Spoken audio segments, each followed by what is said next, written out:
¿Qué tal? Soy Miguel González Vázquez y en este video les voy a hablar sobre el tema del cerebro triuno. En esta fotografía de portada podemos observar al doctor Paul MacLean, quien es pionero y el principal promotor de este modelo de organización cerebral.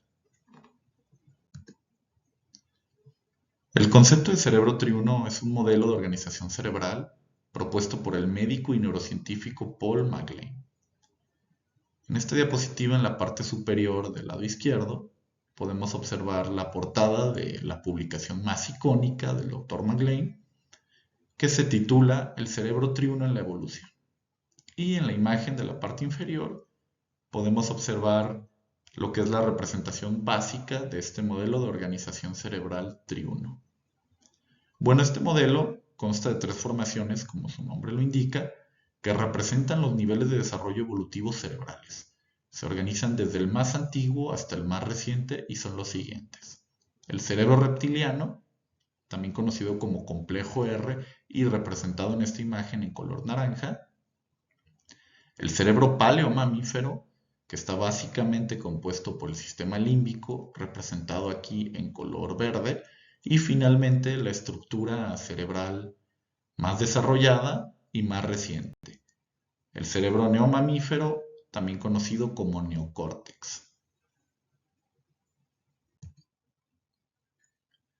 Vamos a comenzar hablando acerca del cerebro reptiliano, también conocido como complejo R o como cerebro instintivo.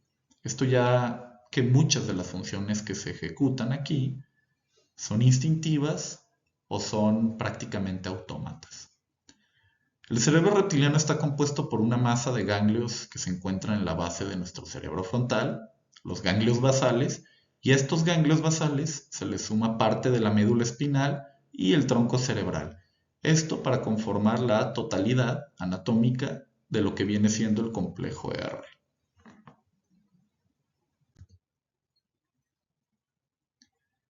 Bueno, el cerebro reptiliano es el más antiguo y se cree que surgió junto al desarrollo evolutivo de los reptiles. De aquí su nombre. Hace aproximadamente 250 millones de años. Y la red neuronal, aquí comprendida, se encarga de asegurar nuestra supervivencia. Se controlan, por ejemplo, latidos cardíacos, la respiración, la deglución y reflejos de retirada.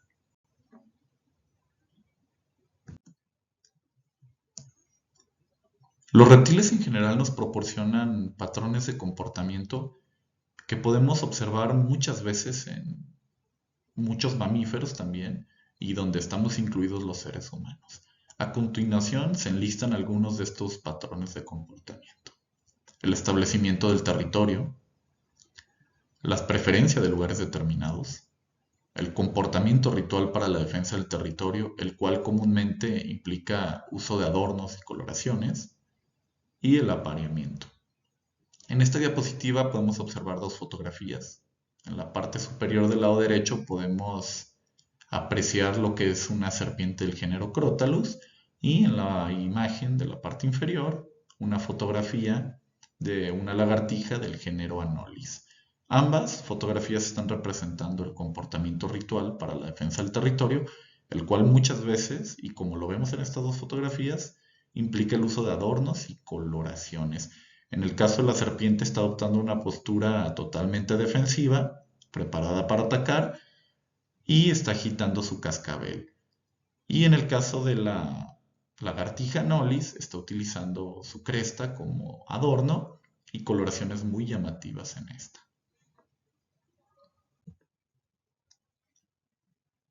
Continuando con este listado de patrones de comportamiento, tenemos la pelea formal en defensa del territorio, las migraciones, la adopción de posturas distintivas y coloración en señal de rendición, el establecimiento de grupos sociales, que es clave en los mamíferos y donde se desarrolla mucho más, la caza y el cortejo con exhibición de ornamentos y coloraciones. Aquí me gustaría citar un ejemplo de un comportamiento en mamíferos que es totalmente reptiliano y que lo podemos observar comúnmente en ratas. Muchas veces cuando Una rata se está desplazando de un lugar a otro dentro de una casa o dentro de un lugar cerrado donde hay bardas o paredes. Estas lo hacen estando a la protección de la pared, muy pegadas a esta. Nunca lo hacen por el centro o tratan de evitar desplazarse en áreas abiertas. Este comportamiento es meramente guiado por el complejo R. Bien, vamos a hablar ahora sobre el cerebro paleomamífero. El cerebro paleomamífero está formado por el sistema límbico. Este a su vez está conformado por seis estructuras: el hipotálamo, el tálamo, la amígdala, los bulbos olfatorios, el área septal y el hipocampo. Aquí cabe destacar que algunos autores incluyen alguna otra estructura o excluyen alguna de las ya citadas aquí, pero la mayoría coinciden en que estas seis estructuras son las que forman el sistema límbico. Bueno, en la imagen superior de la derecha podemos observar las regiones cerebrales de cada una de estas estructuras, a excepción del área septal. El área septal no está ahí, pero está el lóbulo frontal y el área septal está dentro del lóbulo frontal. Vamos a hablar un poco de cada una de estas estructuras y de las funciones que ejecutan. La amígdala es una estructura en forma de nuez y es conocida por jugar un papel importante en la génesis de los impulsos agresivos. También se le conoce por ser importante en los sentimientos relacionados con temor. Por ejemplo, se han hecho experimentos donde se les estimula por medio de descargas eléctricas la amígdala a algún gato y este termina por tener un comportamiento bastante inusual. Al ver un pequeño ratón blanco siente temor. También se han hecho experimentos donde se les extirpa la amígdala a animales. Por ejemplo, a un lince se le extirpa la amígdala y termina por tener un comportamiento también muy llamativo, actuando como un gato doméstico muy dócil. Siguiendo con el hipotálamo, este desarrolla una función muy importante para la homeostasis del organismo y es conocido por ser el principal centro de recompensa cerebral. El tálamo se encarga de recabar y recibir en general la información de los cinco sentidos y de enviarla a otras zonas del cerebro. El hipocampo, a su vez, está muy ligado a nuestra capacidad de evocar y de retener el pasado. Todo esto tiene que ver con funciones de memoria.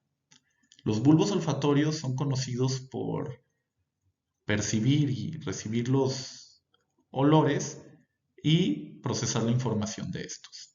Finalmente, el área septal tiene fuertes proyecciones a áreas generadoras emocionales y juega un papel clave en los sentimientos relacionados con el vínculo social y con la desconexión social.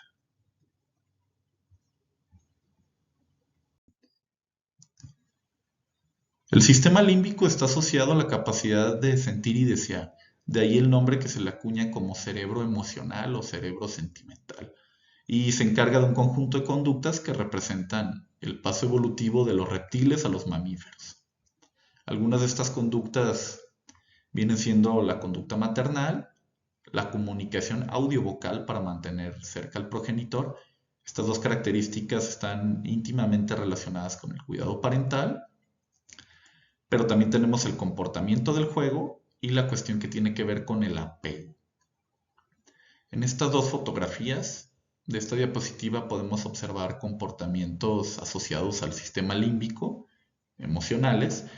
Primero podemos observar en la parte superior de la derecha a esta ocesna con sus cachorros y esto viene representando la cuestión que tiene que ver con el cuidado parental. Los mamíferos tenemos la característica en común de que dependemos mucho de nuestra madre en muchas ocasiones, en la mayoría de ocasiones, y es muy difícil subsistir sin el cuidado de esta para muchos mamíferos.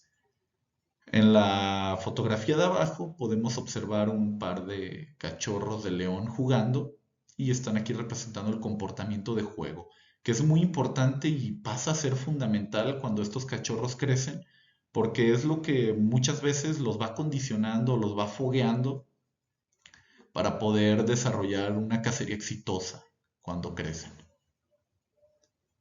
Y de la que evidentemente pues dependen para sobrevivir.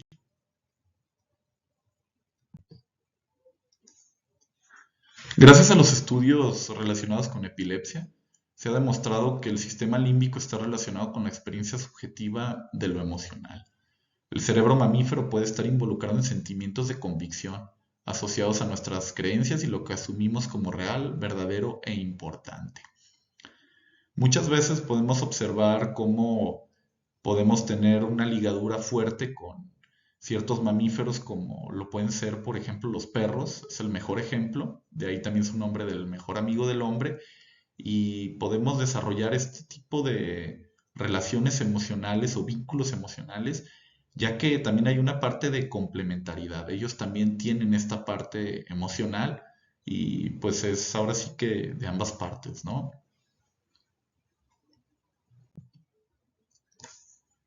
Finalmente tenemos al cerebro neomamífero, es la corteza cerebral más desarrollada de todas y la que compartimos con mamíferos avanzados como son primates, algunos grupos de cetáceos y podrían ser otros mamíferos también con un desarrollo cerebral avanzado como por ejemplo los elefantes. El neocórtex es la estructura cerebral más reciente, más desarrollada. Se le conoce como el cerebro racional, ya que aquí se desarrollan funciones cognitivas elevadas y aquí se encuentra nuestra capacidad de resolver problemas, el procesamiento de información y de aprender. En esta imagen de la parte inferior del lado derecho podemos observar una representación de todos los homínidos, o por lo menos un amplio grupo de homínidos conocidos, donde evidentemente también formamos parte nosotros y donde es un grupo que tienen esta corteza cerebral pues desarrollada. Obviamente el ser humano la tiene más, pero es común en todos estos organismos.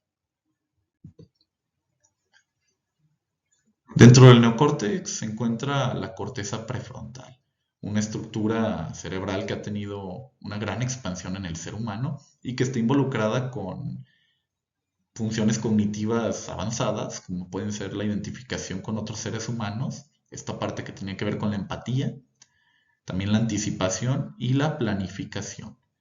En esta imagen de la parte superior del lado derecho podemos observar las regiones cerebrales del córtex prefrontal. Y en la imagen inferior podemos observar un hombre de las cavernas representando el uso del fuego, que fue es uno de los hitos evolutivos más importantes, ya que ayudó a nuestros antecesores a cocinar mejor muchos alimentos como la carne, y esto evidentemente trajo como consecuencia que pudiéramos asimilar proteínas, metabolizarlas también, cuando antes no se podía. Se presume que esto ayudó muchísimo al desarrollo cerebral y específicamente al crecimiento de esta corteza conocida como neocórtex. Otra función o capacidad muy importante que nos dio el descubrimiento y el manejo del fuego fue tener actividad nocturna mucho más amplia. El Dr. MacLean considera el cerebro neomamífero como el cerebro de la lectura, la escritura y el cálculo. Está asociado al razonamiento lógico y a la creatividad. Y bueno, aquí en esta fotografía en la parte izquierda podemos apreciar una pintura rupestre que está haciendo alusión a la creatividad, a la comunicación avanzada y a esta parte de característica que está ligada totalmente al desarrollo del neocórtex y que nuestros antecesores la empezaron a poner en práctica en cavernas. A manera de conclusión me gustaría mencionar algunos puntos que considero importantes. La unificación y la operación en conjunto de estas tres estructuras cerebrales, el complejo R, el sistema límbico y el neocórtex, es el resultado de nuestra historia evolutiva, y sin duda su entendimiento puede ayudar mucho a ampliar nuestros conocimientos en etología. Esta parte que tiene que ver con el estudio del comportamiento animal y donde se incluye el ser humano. También me gustaría mencionar que aunque estas estructuras cerebrales pueden estar ejecutando funciones de forma individual, esto no significa que no trabajen en conjunto para ejecutar otras funciones.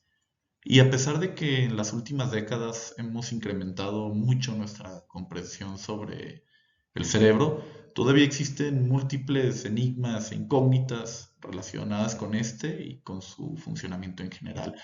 De ahí que esté la importancia siempre presente de seguir incrementando los estudios relacionados con la parte cerebral.